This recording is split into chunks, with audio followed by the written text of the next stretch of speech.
Olá, bem-vindo novamente ao podcast Diálogo da Educação, o podcast do Sindiups. É um prazer tê-los aqui e hoje o nosso tema é muito importante. A gente vai tratar de previdência e também de aposentadoria dos servidores do município de Serra, mais especificamente da categoria dos trabalhadores da educação. Aqui com a gente hoje nós temos dois diretores do Sindiups, que é o Jean Carlos, que é secretário da pasta LGBTQIA+, e também Paulo Loureiro, que é diretor de comunicação, mas é também o coordenador da Rede Serra. Como convidados, a gente tem dois especialistas aqui. Elaine Lima, que é procuradora em exercício do município, mas ela é diretora do Instituto de Previdência da Serra. E também o professor Otônio Guimarães, que é um convidado especialista em previdência. O Sindiups fez uma série de perguntas aos servidores, aos trabalhadores da educação, e nesses questionários vieram muitas dúvidas e a gente pretende responder hoje aqui. Eu quero cumprimentar aqui todos vocês, eu gostaria que vocês dessem um alô para os nossos internautas, então eu vou começar com o professor. Professor, seja bem-vindo. Então, obrigado, isso é uma boa-vinda a quem assistiu ao podcast Independente da Hora, né? Então, eu sou o Otônio, sou consultor na área de previdência, um estudioso da área há algum tempo, e fui convidado aqui pelo IPS a participar desse podcast, e será um prazer, especialmente se puder realmente trazer alguma colaboração, esclarecimento daquilo que os seus sindicalizados e os professores, especialmente, tiverem as dúvidas que a gente puder ajudar. Elaine, bem-vinda. O IPS agradece o convite, como disse a nossa presidência, o IPS é a casa do servidor e a gente fica feliz, né, de poder esclarecer algumas dúvidas e esperamos alcançar o objetivo desse evento, né, que é realmente esclarecer as dúvidas dos servidores professores da educação. Jean, bem-vindo. Olá, Tânia, olá, pessoal, Paulo, doutora Elaine, doutor Otônio, né? Tânia, quero parabenizar aqui ao IPS, agradecer, né, na pessoa da nossa diretora-geral do IPS, a Cristiane Vieira. Ela tem sido uma pessoa fantástica na condução do Instituto, né? Cumprimentar aqui também os profissionais da IMEF, Paulo Freire, em Vista da Serra, né? Eu estive lá recentemente. A Serra, Tânia, é a maior rede municipal do Espírito Santo e tem muitas dúvidas, né, que a maior parte dessas questões sejam elucidadas aqui. Um bom podcast para a gente. Então, olha só, Paulo Loureiro, seja bem-vindo e eu quero que você comece esse podcast, Paulo. Bom, nós estamos aqui hoje, colegas, para cumprir uma decisão de assembleia, Tânia, né, colegas? E também do CRT, do Conselho de Representantes, que indicou que era importante fazer um diálogo com o Instituto de Previdência para sanar uma série de dúvidas sobre a Previdência, sobre o que mudou com a reforma de Bolsonaro. Né? Então, é bom lembrar que a direção do sindicato se esforçou, fez o seu papel na hora de fazer a resistência contra a famosa famigerada reforma que o Bolsonaro impôs. Trouxe vários empecilhos e retrocesso aos trabalhadores. Mas não conseguimos a resistência, não conseguimos êxito e a reforma foi aprovada e está aí. Então, é isso, iremos tratar um pouco disso também. Queria agradecer também aqui, claramente, a presidente do IPS, a doutora Cristina, por esse momento aqui, que ela foi importante em poder colocar os profissionais a estarem sanando as nossas dúvidas. Vamos iniciar, então. Vamos ao que interessa. Temos uma série de perguntas aqui, vamos alternar eu e o diretor Jean nessas perguntas aos nossos entrevistados. Muito bem-vindos. Vamos lá, então. A primeira pergunta, eu acho que ela é diretamente para o professor Otônio. Essa reforma implementada, aprovada no governo Bolsonaro, ela já se alastrou, né, já foi aprovada no Estado, do Espírito Santo, em vários municípios, mas na Serra ela não aconteceu ainda. Essa reforma, ela tem que ter, o governo municipal obrigatoriamente tem que fazê-la passar aqui na Câmara Municipal, ou é uma decisão política administrativa do governo?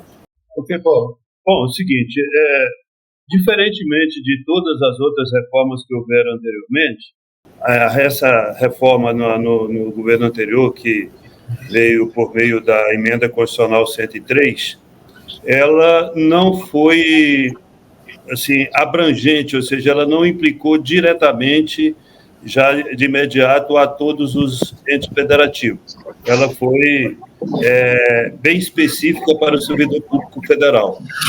E, logicamente, ela tem algumas, vamos dizer assim, ela passou a ser como orientação geral para os demais buscarem implementar, a ideia, pelo menos, que ficou foi essa, implementarem as mesmas regras para cada estado e cada município. Porque, independente da questão política ou daquilo que, vamos dizer assim, atinge diretamente o servidor, né, que frustrando diversas expectativas. Eu, por exemplo, fui servidor público a vida inteira, me aposentei como servidor público, e as expectativas vão surgindo na medida que você vai desenvolvendo suas atividades. Enfim, então ela passou a ser orientativa. E o que ficou obrigatório de cumprimento foi a implementação imediata o aumento das alíquotas de contribuição, que era comumente 11%, ficou obrigatório que todos adequassem para 14%, no mínimo, né? Por que isso? Porque a União ela tem a prerrogativa de fiscalizar e de exigir o cumprimento de determinadas regras constitucionais pelos regimes próprios. E nessa exigência, então, ela passou, isso ficou impositivo. As demais regras de cálculo, concessão de benefício, idade, enfim, elas ficaram na competência de cada estado ou município fazer essas implementações. E, logicamente, aí passa por diversos aspectos, especialmente os aspectos políticos, tá?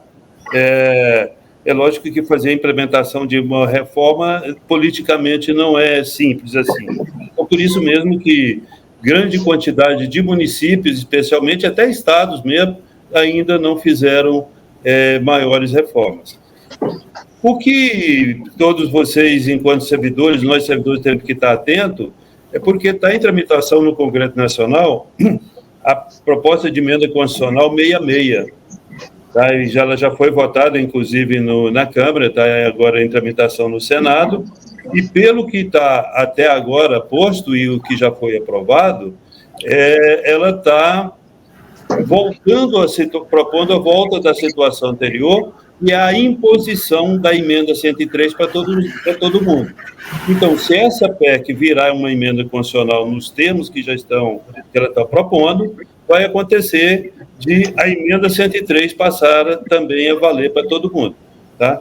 E aí, o que ela está ainda trazendo a possibilidade? Para aqueles que já fizeram alguma adequação e que elas não tenham sido assim, muito distante do que foi a emenda 103, que prevalece as alterações que cada um já fez. Mas, no caso do município da Serra, que até então não fez nenhuma alteração substancial. Se isso realmente ela virar emenda constitucional, ela vai passar também a ser impositiva aqui. Então, vocês, enquanto movimento sindical, enquanto sindicato, enfim, eu acho interessante ficar atento a isso, porque pode ser um motivo de acelerar um processo de uma reforma aqui no município da Serra, para todos os servidores, não apenas para professores, né? Mas que não seja tão agressiva ou na mesma profundidade que foi a emenda 103 para o servidor público federal. Obrigado, doutor Antônio. Uma outra pergunta que temos aqui na sequência sobre regras de aposentadoria. Como iniciar o processo de aposentadoria? Quanto tempo de trabalho e até quantos anos? O processo de aposentadoria, o servidor vem até o IPS e vai fazer o requerimento, vai abrir um processo administrativo e tem um rol de documentos obrigatórios. Esse rol de documentos obrigatórios, ele pode acessar o site do IPS, está lá, formulários, e aí ele vai baixar o requerimento, e lá está discriminado quais são os documentos que ele precisa trazer no momento do requerimento. Para a categoria de professores, é bom a gente enfatizar que o professor que já trabalhou em outra escola, fora daqui da Serra, é importante que eles já providenciem a declaração de comprovação de função de magistério, porque algumas escolas ou alguns estados demoram, e os professores, eles não foram orientados lá há 20 anos atrás, quando eles trabalharam numa determinada escola, a sair de lá e trazer a sua declaração de função de magistério. Então, não basta, por exemplo, trazer a CTC do INSS dizendo que ele foi professor, ainda que seja na iniciativa privada ou em outro órgão público, se não tiver uma declaração da escola de que ele estava exercendo função de magistério, ele vai ter dificuldade para comprovação do tempo, que é 25 anos de atividade de função de magistério. E aí tem que ficar claro na cabeça do professor que vem requerer o benefício, que ele precisa de trazer essas declarações, porque se ele não trouxer, a gente não vai poder conceder na regra do professor, que tem 5 anos menos na idade e 5 anos menos no tempo de contribuição. Então, regra geral hoje para professor no município da Serra, a mulher é 55 anos e 25 anos de comprovação de atividade de magistério. O homem é 55 com a comprovação de 30 anos de magistério. Mas o professor também pode ligar para a autarquia, agendar o seu atendimento para vir requerer a aposentadoria e, nesse momento, se ele tiver alguma dúvida, será orientado. Mas a regra, assim, não tem, a pergunta, eu estava dizendo assim, quanto tempo de trabalho e quantos anos? Cada caso é um caso, mas a regra geral para aposentadoria de professor, se homem é 55 anos e 30 anos de contribuição, se mulher, 50 anos e 25 anos de contribuição. A regra geral é essa. Mas aí cada caso vai ser estudado, porque tem regras de transição para quem entrou no serviço público antes de 1998. Então, aí se o servidor, se a servidora preencher o requisito da emenda 47 do artigo 3º, aí ela vai poder fazer uma redução, porque para cada ano a mais de tempo de contribuição, ela teria um ano a menos na idade. Então, se ela tiver 26 anos de magistério, ela vai poder aposentar com 49. Então, é a regra que a gente popularmente conhecida como um para lá, um para cá. Mas, para que a pessoa tenha essa regra, ela precisa ter entrado antes da reforma da emenda 20 e ela tem que ter o tempo mínimo. Não é porque a pessoa está com a idade de 52 que vai diminuir 2 anos no tempo de contribuição. Ela tem que atingir o requisito mínimo de idade e tempo de contribuição. Muito bem. Tânia, meu som está desligado? Está me ouvindo? Está ouvindo, Paulo. Beleza. A próxima pergunta, a Elaine já respondeu aqui, né, que é a idade mínima para se aposentar e tempo mínimo com direitos garantidos. Ela já respondeu, então eu vou seguir aqui. Antes de eu fazer a próxima pergunta, eu queria lembrar aos colegas que enviaram perguntas, que alguns enviaram perguntas muito individuais, né, falou de idade, né, então essas perguntas não tem como responder aqui nesse momento. A gente solicita esses colegas, se caso não tenham sido contemplados dessa pergunta, para marcar um horário do sindicato, que é uma questão muito individual, muito própria, que aí o advogado lá no sindicato responde. Vamos seguir então aqui. Próxima pergunta. Com que idade uma pedagoga se aposenta? Elaine, pedagogo, qual é o caso do pedagogo? O pedagogo, ele é especialista na educação. E especialista da educação, o STF já decidiu que ele não pode se aposentar com a regra do magistério. Então, a regra dele é a regra de todos os outros servidores que não está na função de magistério. Existe uma exceção para o professor pedagogo, que é aquele professor que trabalha nas séries de 1ª a 4ª série, ou até mesmo até a 8ª série, que são, em alguns municípios, tem o professor pedagogo que trabalha na sala de aula, inclusive na inclusão social, com os alunos especiais. Então, esse professor pedagogo que está na atividade de função de magistério dentro da unidade de ensino e ali na sala de aula, ele é um caso específico. Então, no caso do pedagogo, tem que ser a partir do caso concreto. Analisando a situação aqui dos pedagogos da Serra, eles fizeram concurso para técnico em pedagogia. E aí, com a lei das diretrizes básicas da educação, não mudou-se, né, no Brasil inteiro essa nomenclatura para professor pedagogo. Mas se ele for só professor pedagogo, especialista na educação, a regra dele é a regra geral dos servidores públicos hoje no município da Serra, que mulher é 55 anos, com 30 anos de contribuição, o homem 60 anos, com 35 anos de contribuição. Eu poderia complementar só uma questão, não é específica da Serra, mas é uma questão conceitual, porque o que tem que estar muito atento é a nomenclatura, quer dizer, o cargo que o servidor ingressou.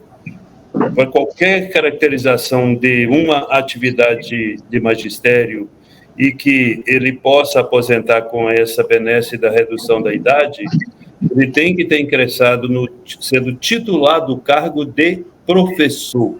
Isso é determinante, tá? Porque o professor pedagogo é como se fosse um professor de matemática, um professor de geografia, de português, é o professor em uma especialidade. Então, é determinante que o cargo dele seja de professor. É isso que vai caracterizar o direito a aposentar na atividade de magistério. Qual será a idade mínima e tempo de contribuição? Acho que a gente já falou um pouco sobre isso, mas na sequência vem quais benefícios não teremos mais depois da aposentadoria.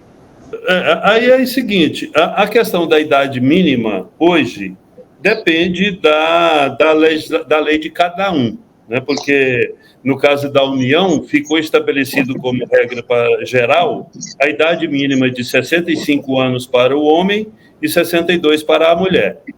E, como a gente falou lá no início, a emenda 103, ela deixou a cargo de cada estado ou município fazer as adequações. Então, no município da Serra, por exemplo, como ainda não foi feita a reforma, a idade mínima é aquela que está prevista na lei aqui, que eram as idades anteriores. 60 anos o homem e 55 a mulher como idade mínima e como regra geral, tá? E aí, então, vai depender da legislação de cada um.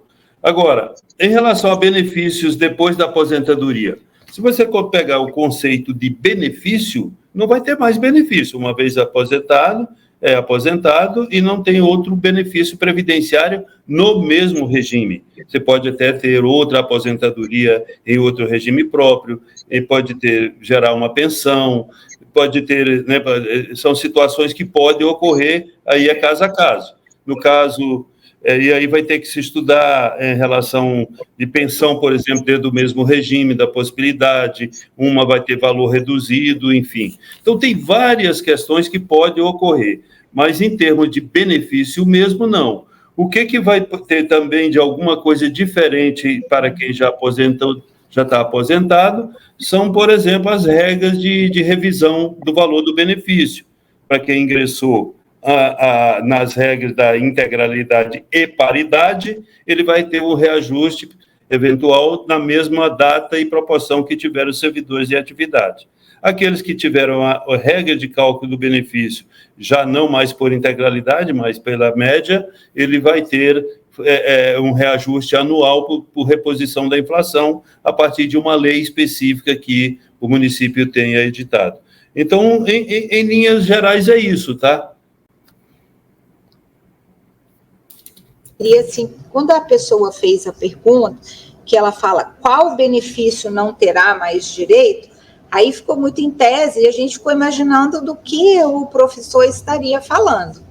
Então, é por isso que qual o benefício especificamente ela está se referindo. Então, é por isso que a gente está falando da regra, ou com paridade ou sem paridade, e a questão de que depois que você se aposenta, se você estiver recebendo alguma pensão, você vai ter que optar pelo benefício mais benéfico e no outro vai ter uma redução proporcional de acordo com o estabelecido no artigo 24 da emenda 103, porque essa situação já se aplica.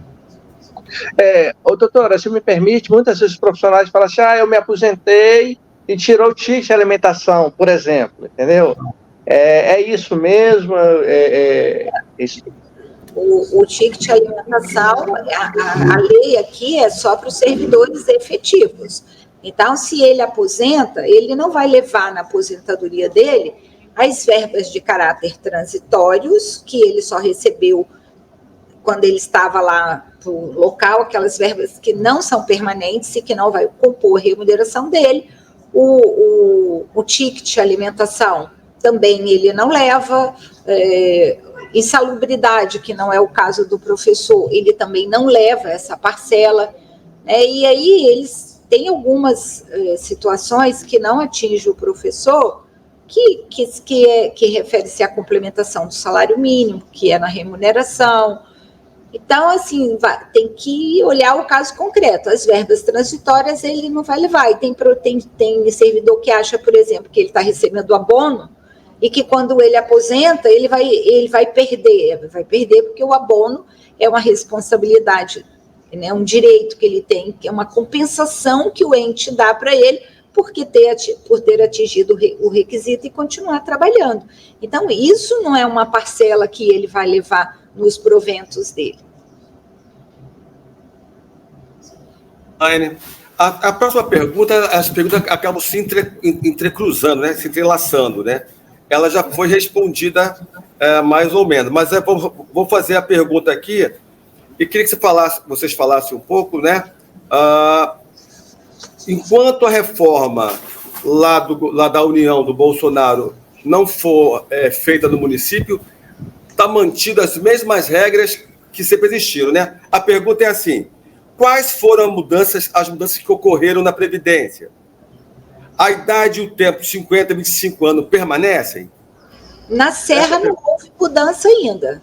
Então, assim, a gente tem a emenda 103 que mudou idade, tempo de contribuição, regra de cálculo, mas isso só está sendo aplicado ao servidor público federal e aos estados e os municípios que já adequaram a sua legislação às normas da emenda 103. E só enfatizando o que o professor Ottoni falou, acho que as entidades sindicais e os servidores públicos, eles precisam ficar atentos à PEC 66, que já foi aprovada no Senado e está na Câmara, então, porque ela é votação em 2 turnos. Se a Câmara não fizer nenhuma modificação, e ela já passou na Comissão de Justiça, eles vão aprovar, e aí é obrigatório, você não vai ter outra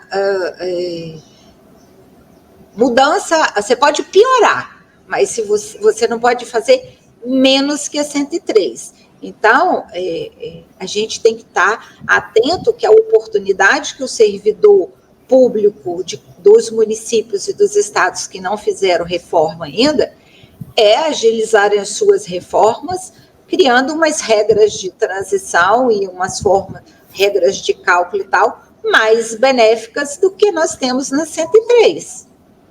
Então, é essa necessidade, porque vale aqui na Serra o que nós temos na nossa lei. Regra geral, homem 60 e 35, mulher 55 e 30.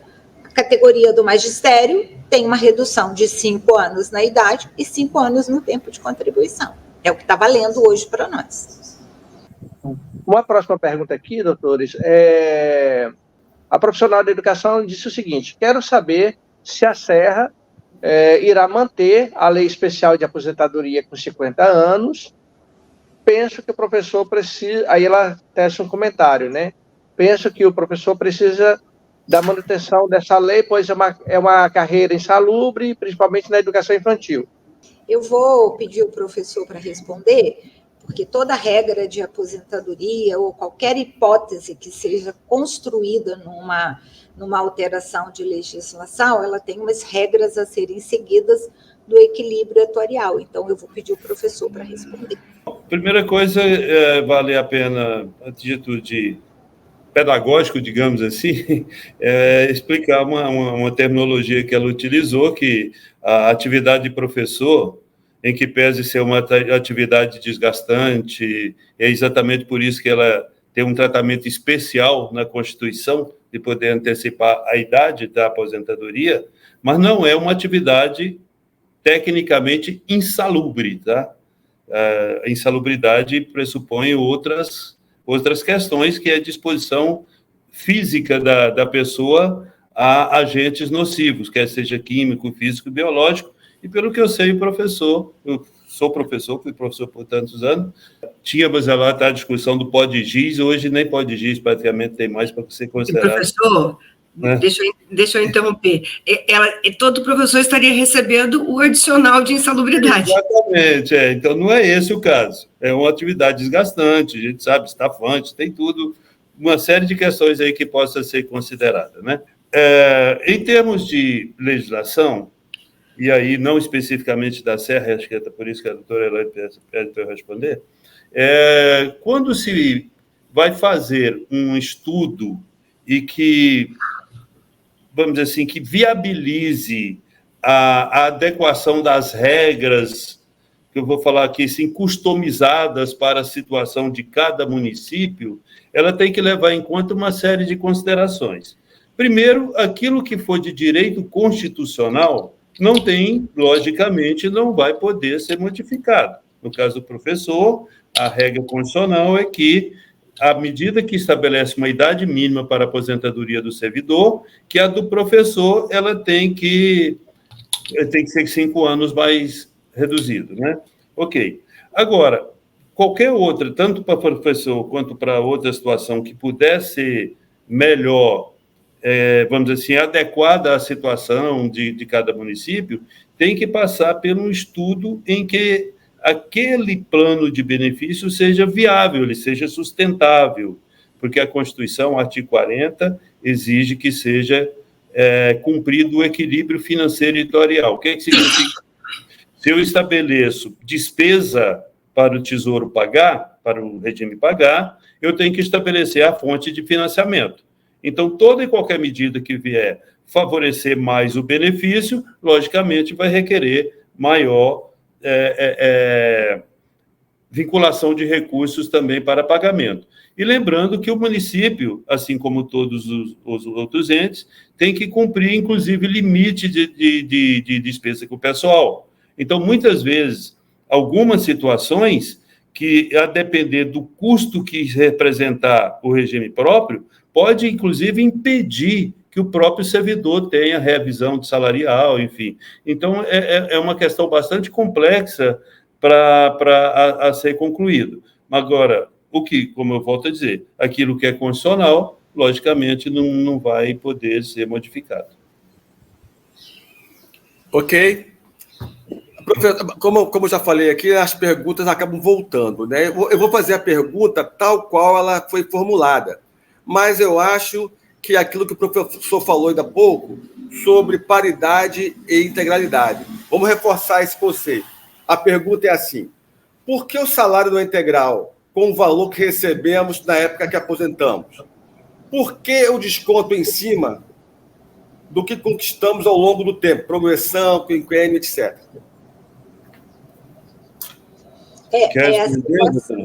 Eu vou responder e o professor complementa. Quem foi admitido no serviço público até 31/12/2003 está na regra da transição da emenda 47.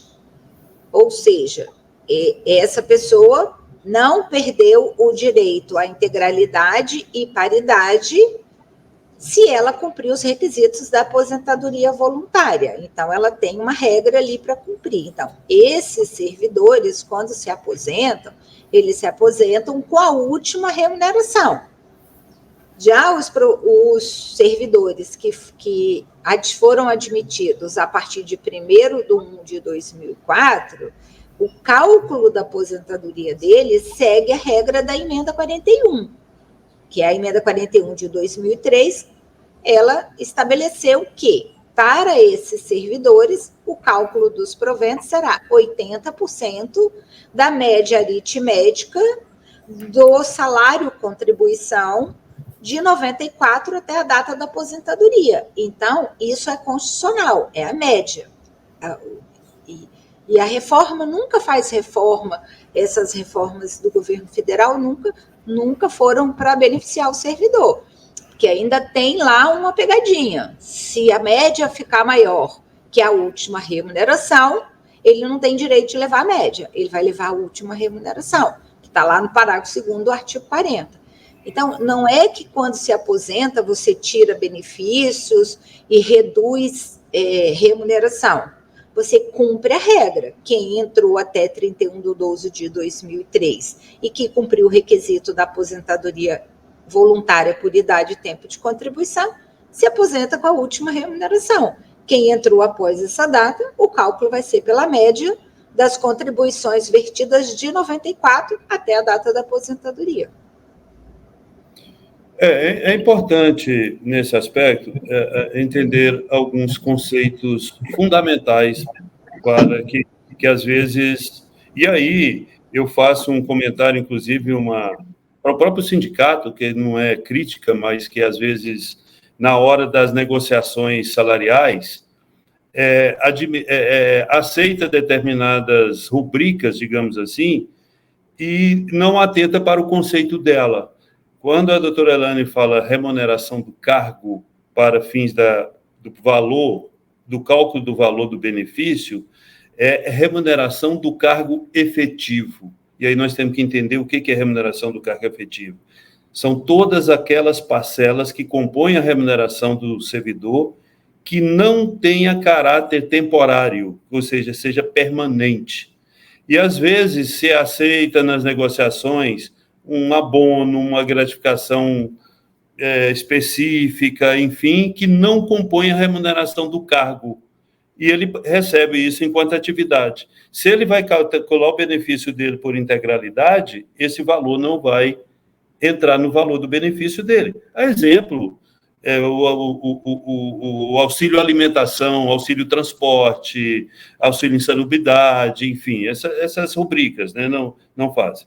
Porém, aquele servidor que, como ela falou, que ingressou depois de 2003, que vai calcular o benefício dele pela média, mesmo que respeitado o teto da remuneração do cargo, é importante que a lei do município tenha lá a possibilidade do servidor fazer a opção por contribuir sobre essas parcelas temporárias. Por quê? Porque ele melhora a média dele.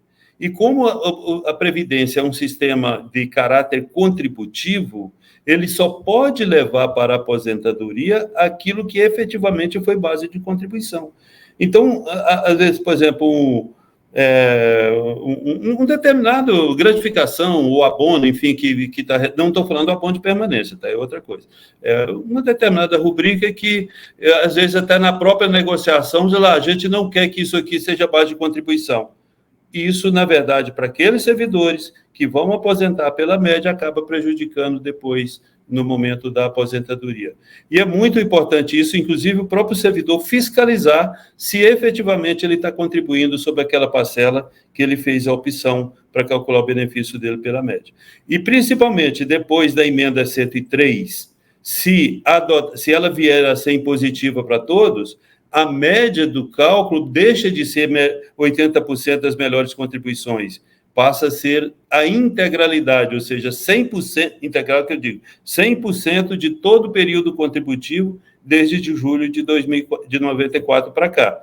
Então, se a pessoa trabalhou lá no início da carreira, que geralmente, né, tinha uma remuneração menor, vai influenciar agora no valor da média dela. Então, qualquer rubrica que tiver, mesmo que seja temporária, é muito importante ela ser base contributiva, porque vai melhorar a média do servidor. E um detalhe importante, tá? Que a reforma 103 trouxe e nós não tratamos aqui. Por exemplo, a obrigatoriedade da previdência complementar. Quem ingressar depois da previdência complementar, independente de categoria for, vai ter o valor do benefício na aposentadoria limitado ao teto do regime geral, que hoje é de R$ 7.786,02. Então, aí tem um outro detalhe ainda que nos servidores que forem ingressando daqui para frente, tem que ter essa preocupação também, independentemente de ter feito a reforma, tá? Isso é obrigatório. Então, é uma questão que eu sugiro muito que os sindicatos estejam muito atentos a essas questões salariais, porque pode ter uma implicação significativa na hora da aposentadoria. Há limites de percentual para a progressão funcional ao se aposentar, ou todos os percentuais conquistados serão incorporados ao salário? Eles estão lá no Estatuto do Magistério, no Estatuto do Servidor Público. Isso são verbas ou rúbricas que são lá quando está na ativa, não é na aposentadoria que vai ter o limite do que ele pode levar, está lá no Estatuto. Então, essa é uma pergunta que talvez o sindicato e os servidores devam fazer nos seus próprios RH, né, do RH da educação ou no RH lá da prefeitura. Mas quando vem do professor da Serra essa pergunta do limite da progressão, aí eu imagino que mais à frente tem uma pergunta sobre isso, porque na Serra tem aqueles casos que o professor não conhece, que ele não é daqui. Então, são as ações, né, da progressão judicial em que o município teve que cumprir lá atrás, e em um determinado momento ele tinha que cumprir uma decisão judicial sob pena de multa. E ele não calculou individualmente o direito de cada professor. Então, esse professor está lá na sentença da execução que o cálculo seria feito posteriormente. Então, alguns professores que receberam 9% naquela liminar, tem professores que entraram em 2002 e receberam 9% em 2003. Então, não foi o IPS que está cortando. O Tribunal de Contas identificou, a gente devolveu ao município e essas pessoas estão tendo que fazer a recontagem como prometido lá na execução. Quem entrou na justiça, se consegue, a gente cumpre. Mas aí é feito o recálculo, né?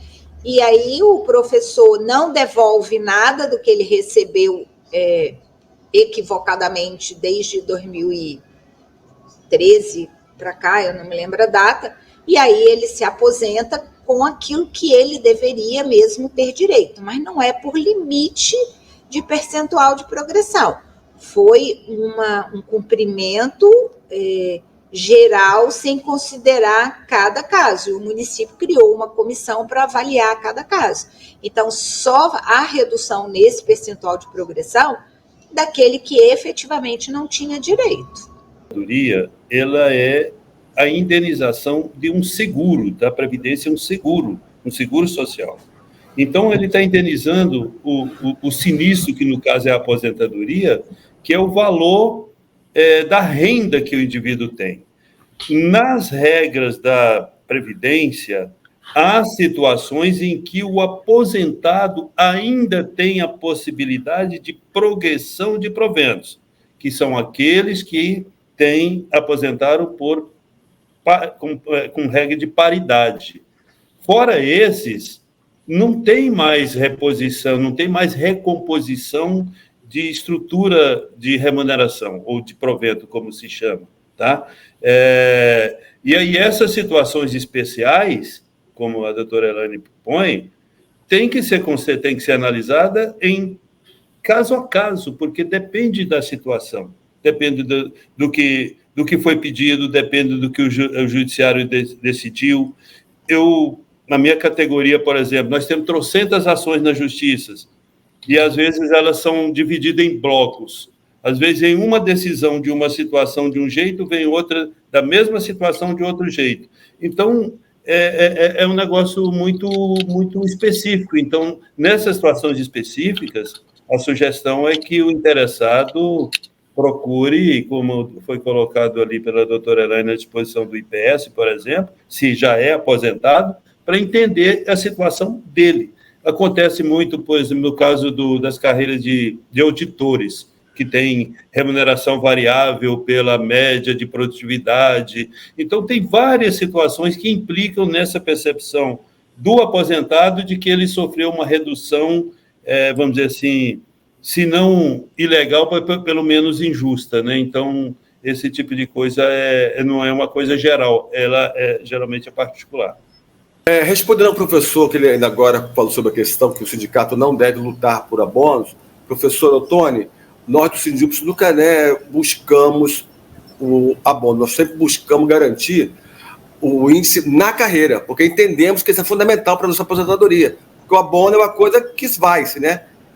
E na carreira, mesmo que seja mínimo valor, a gente garante uma aposentadoria melhor, né? Modos de vida melhores. Vamos lá. Aí vem duas perguntas que são aquelas particulares da idade, né, que eu estou com tal idade, então a gente não vai fazer essas perguntas, tá? Vamos passar para a seguinte pergunta. Olha lá. Depois que sai a aposentadoria, o tempo que sobra pode ser usado para juntar em outra aposentadoria? Se o tempo de efetivo exercício no município da Serra nunca vai sobrar para levar para instituto nenhum.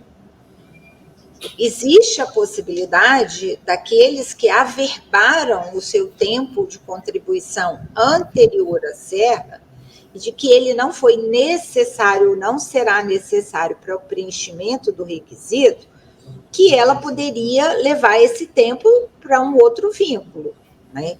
Mas ele tem que ser o tempo anterior à Serra. No caso da Serra, a gente tem muitos casos em que foi de contrato e que foram averbados na própria Serra e que serviram de requisito para receber abono de permanência, para ter o ATS maior, um quinquênio, um triênio ou uma assiduidade. Então, o tempo, ainda que averbado, se serviu para o servidor obter alguma vantagem pecuniária, esse tempo também não pode ser levado. Então, de novo, cada caso é um caso, tem que avaliar. O ideal é que o servidor faça o seu planejamento previdenciário e que ele verifique do tempo que ele tem no regime geral ou em outro regime anterior à Serra, somada ao tempo da Serra, se ele precisa realmente desse tempo, porque se ele não precisa, é melhor nem trazer.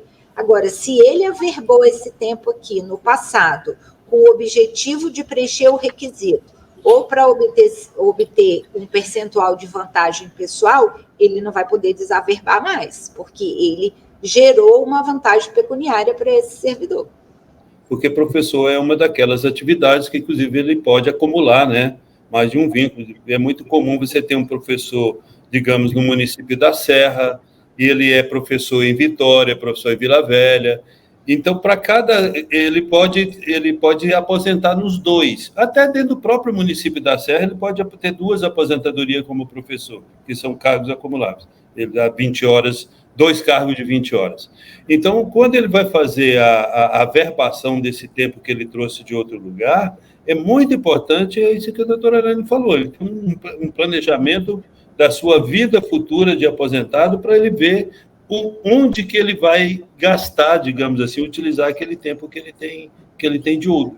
Porque há situações que ele pode até estar, vamos dizer assim, não jogando fora o tempo, mas, quer dizer, não se beneficiando de um tempo de contribuição que ele teve em outro lugar. A pessoa pensa no... E não é...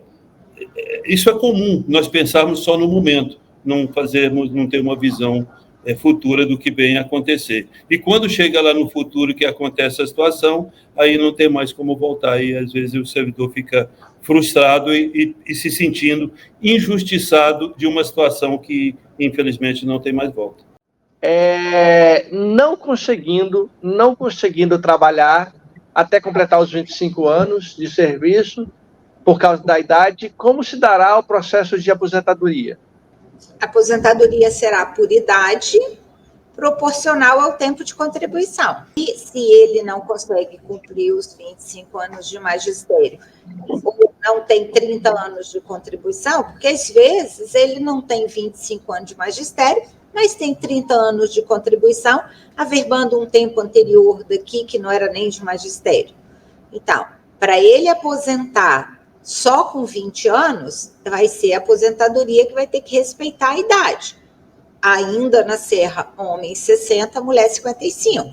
Então, se ele tem 20 anos de contribuição, vai ser proporcional ao tempo. Então, a gente faz uma conta, divide por 30, multiplica por 20, e aí vai achar a proporcionalidade do benefício. E aí vai valer a mesma regra. Se foi antes de 2003 ou depois de 2003, vai depender dessa condição. Mas para aposentar só com 20 anos de contribuição, vai ter que ter a idade mínima, porque aí a aposentadoria vai ser voluntária pela idade. E lembrando que essa é uma regra que ainda é uma das diferenças que tem da legislação da Serra em relação à emenda 103, por exemplo. No caso da emenda 103, não há mais a possibilidade de aposentadoria por idade para o servidor público. Se ele não tem condições de trabalhar, e aí não é mais por uma outra questão de saúde, enfim, ele vai ter uma outra aposentadoria, como tem aqui também, que é a aposentadoria por incapacidade, a antiga aposentadoria por invalidez, né? Mas, por exemplo, na União não tem mais essa possibilidade de aposentar por idade. Vai ter que conjugar idade e tempo de contribuição, ou então por incapacidade. Então, é uma questão que é bem particular da Serra, ainda essa possibilidade de aposentadoria só por idade. Tem também, né, a compulsória, aos 75 anos, né? Sim, não é falando, mas compulsória, porque compulsória é compulsória, né? Não há o que discutir. Não, eu acho que a pessoa perguntou isso, né? Vamos supor que ela fez o concurso por 50. Aí, entendeu? Ela não vai conseguir cumprir, talvez, cumprir o tempo todo, né? Ela tem só 20 anos. Compulsória não tem jeito. Mas aí cai na regra, né, da proporcionalidade. Compulsória não tem que discutir, porque chegou... É o presente de aniversário de 75 anos é a aposentadoria. Ou o castigo de aniversário, dependendo da situação nessa aí, né? Então, não tem mais como trabalhar com um dia a mais depois do aniversário. Tem uma característica que deve ser observada. Não adianta a pessoa não querer se aposentar, achar que ela vai ficar mais 2, 3 meses para completar mais um decênio, mais um quinquênio, ou porque vai melhorar o salário. Fez 75 anos, no outro dia, ainda que ela continue lá teimando e não querendo vir, é uma aposentadoria expulsória. De ofício, né? Compulsória, o nome, né? Compulsória. Vai parar de contar tempo de contribuição e qualquer outra situação no dia que completa 75 anos. Aí vem umas perguntinhas aqui que são de ordem pessoal, que a gente vai, né, já falamos que não iremos ler aqui, né? Os colegas devem procurar o jurídico do sindicato. Quem não é filiado, se filie, ligue, marque horário com o advogado, tá? Vamos lá, a pergunta é a seguinte. Estou perto de me aposentar e fiquei sabendo que tenho que pagar, devolver aos cofres públicos um valor indevido recebido, o qual não me foi informado anteriormente e que ainda continuo pagando. Por que não paro de pagar, se é indevido? E por que já não posso fazer um acordo para ir pagando? Olha, eu analisei essa pergunta, mas eu não conheço nenhum caso de que alguém esteja devolvendo o pagamento indevido. O que a gente conhece... Eu acho que você citou o caso de um pagamento judicial. Um pagamento judicial que está no contra-cheque e quando vai aposentar, tem que pagar o retiro. A questão que existe é a questão que o sindicato conhece, é uma verba que os professores têm, que chama decisão judicial. E essa decisão judicial que obteve essa vantagem, que está escrito decisão judicial, o período de agosto de... Deixa eu olhar aqui, que eu até anotei o período para vocês. É referente a um período que não houve contribuição, de agosto de 2015 a agosto de 2017, que tem essa decisão judicial, que para a pessoa levar isso no provento dela, ela tem que pagar a contribuição desse período.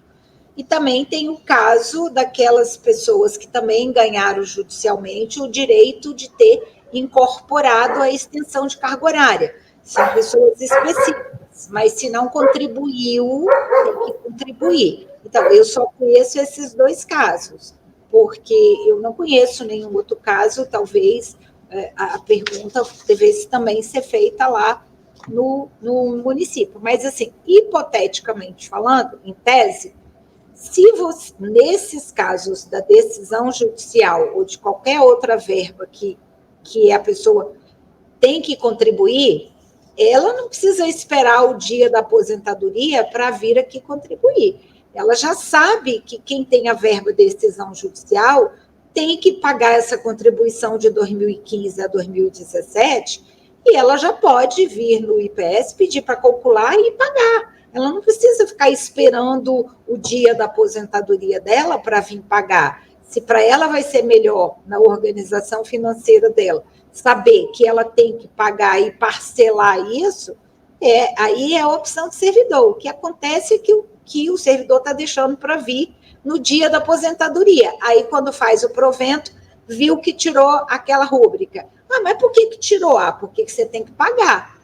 Então, se a pessoa recebe isso no contra-cheque dela e está lá e ela já sabe que tem que pagar, procura antes, negocie, comece a pagar parcelado, porque aí no dia da aposentadoria, no momento da concessão, não vai precisar de pagar. A profissional, né, o profissional fez o segundo questionamento. Na verdade, já me aposentei. Porque quando fui me aposentar, tive que pagar a PMS Serra, a prefeitura, né, R$7.000. Isso ainda está acontecendo? Achei o maior absurdo essa cobrança. É a mesma resposta anterior. Provavelmente esse valor é decorrente dessas 2 rúbricas, que é específico da educação. Uma que chama decisão judicial, que está lá no contra-cheque, ela vai poder olhar, ou extensão de carga horária. Então, eu não sei de que valor ela está falando, mas essas 2 só vai levar se pagar. Inclusive, independente se é a última remuneração ou se é média, se não pagar, não vai compor a média. Então, cada caso é um caso. A Lei 173/2020 trava o tempo para aposentadoria? Não. O tempo de contribuição, o tempo de aposentadoria não é tempo de serviço, é tempo de contribuição. E durante a pandemia, a pessoa continuou contribuindo. O que a Lei 173 vetou, e que ela foi considerada constitucional pelo STF, não adianta a gente se insurgir, mesmo que ache que é injusto, porque o professor trabalhou, ele não estava parado, é uma decisão do governo federal, do governo de Bolsonaro, com o STF, que já disse que é constitucional. Então, o que parou de contar? Parou de contar o tempo ali, ficou suspenso do dia 27 de maio de 2020 até 31 de dezembro de 2021, se a pessoa faltava 3 meses para completar um quinquênio ou uma assiduidade, qualquer vantagem pessoal, exceto a aposentadoria, que o tempo continuou, ela suspendeu ali, não interrompeu, porque existe uma diferença entre suspender e interromper. Interromper começa de novo, suspender começa a contar de onde parou. Então, os servidores, exceto saúde e segurança, tiveram uma interrupção na contagem do tempo de 27 de maio de 2020 até 31/12 de 2021, na contagem do tempo para fins de concessão de vantagens pessoais. E é uma situação que nem o sindicato pode fazer nada, nem o município pode fazer nada, porque foi uma lei complementar do governo federal e que foi considerada constitucional pelo STF. Então, é de gente que não tem o que fazer neste momento. Inclusive, muitos tribunais de contas têm posicionado em relação a isso, porque, eventualmente, as situações têm chegado nos tribunais de contas, e realmente é o que tem que considerar, né? A doutora Elaine falou a palavra incorporação, né? Tempo de serviço, enfim. Todos atentarem para um detalhe que veio da lei, também da emenda 103, é que, a partir de 13 de novembro de 2019, ficou proibido a incorporação de parcelas temporárias à remuneração do cargo efetivo, né? Exceto para cálculo do benefício pela média, que é efeito de cálculo da média, que é da base de cálculo. Então, algumas situações também isso vale, certamente o sindicato está atento a isso, em relação a negociações, enfim, esse aspecto também da emenda 103, que, na verdade, no primeiro momento não diz respeito ao benefício, mas pode trazer consequências futuras para isso. Só ressaltar que sobre essa lei complementar 173, né, nós, enquanto CNTE, foi das entidades que entramos na Justiça em agosto de 2020, questionando no Supremo essa medida do governo federal. Infelizmente, a gente não obteve êxito. Só para efeitos de registro mesmo. Eu acho que é uma forma injusta, mas é constitucional fazer o quê?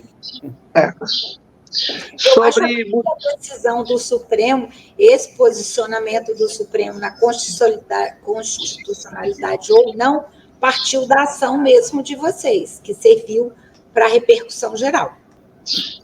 Lamentavelmente, mas servidor que em 2024 já tem 50 anos de idade, 25 anos de contribuição, será enquadrado na nova legislação, caso não solicite a aposentadoria?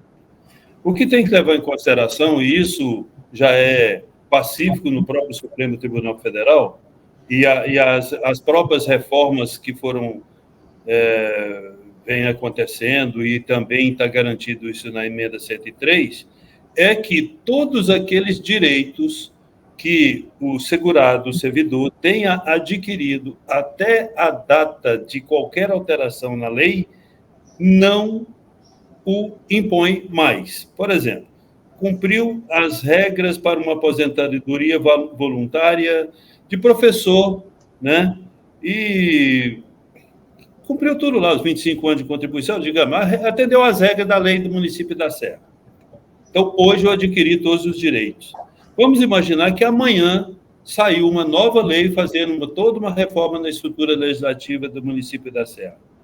Essa nova lei, eu não aposentei. Essa nova lei, se eu for aposentar amanhã, ela não se aplica a mim. É o princípio do direito adquirido. Ou seja, a partir do momento que adquiri todos os direitos, e qualquer mudança que tenha havido na legislação posteriormente, não atinge mais. Isso está previsto desde a emenda 20, da emenda 41, da 47, da 103, a questão do direito adquirido está pacificado no nosso judiciário. Bom, então a gente encerra esse podcast, essa primeira parte, porque as nossas dúvidas ainda continuam, muitas dúvidas serão respondidas ainda por esses diretores e também pelos nossos convidados. Então, sindicalize-se, fortaleça o SINDIUPS, e eu agradeço muito a presença do professor Tony, que é um consultor em Previdência, e também a advogada, doutora Elaine, e diretora do IPS, sobre esses esclarecimentos. Metade das nossas dúvidas foram respondidas, mas ainda teremos a segunda parte desse podcast. Então, até o nosso próximo episódio.